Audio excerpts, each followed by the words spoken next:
सलाह लें पर संभाल कर। एक बार एक आदमी अपने छोटे से बालक के साथ एक घने जंगल से जा रहा था।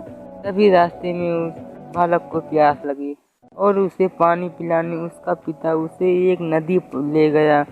नदी पर पानी पीते पीते अचानक वो बालक पानी में गिर गया और डूबने से उसके प्राण निकल गए। वो आदमी बड़ी दुखी हो गया और उसने सोचा कि इस घने जंगल में इस बालक की अंतिम क्रिया किस प्रकार करूं।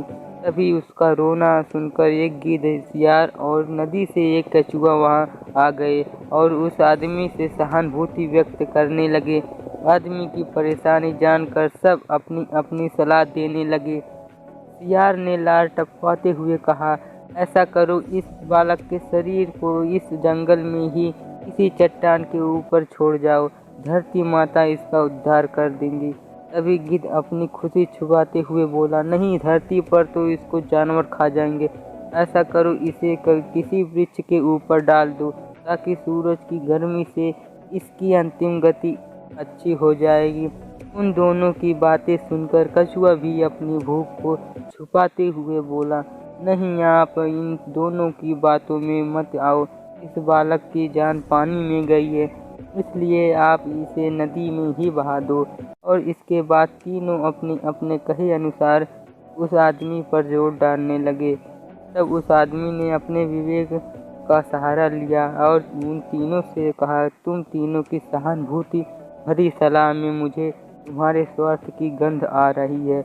यह चाहता है कि मैं इस बालक के शरीर को ऐसे ही जमीन पर छोड़ दूं ताकि ये उसे आराम से खा सके। और गिद्ध, तुम किसी पेड़ पर इस बालक के शरीर को इसलिए रखने की सलाह दे रहे हो ताकि इस सियार और कछुओं से बचकर आराम से तुम दावत उड़ा सको।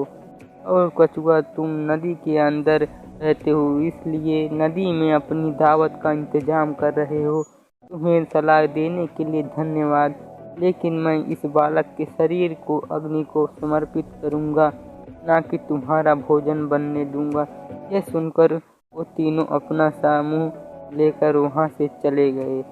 दोस्तों, मैं यह नहीं कह रहा हूँ कि हर व्यक्ति आपको स्वार्थ भरी सलाह ही देगा, लेकिन आज के इस कॉम्पिटिटिव युग में हम अगर अपने विवेक की छलनी से किसी सलाह को छान ले तो शायद ज़्यादा सही रहेगा।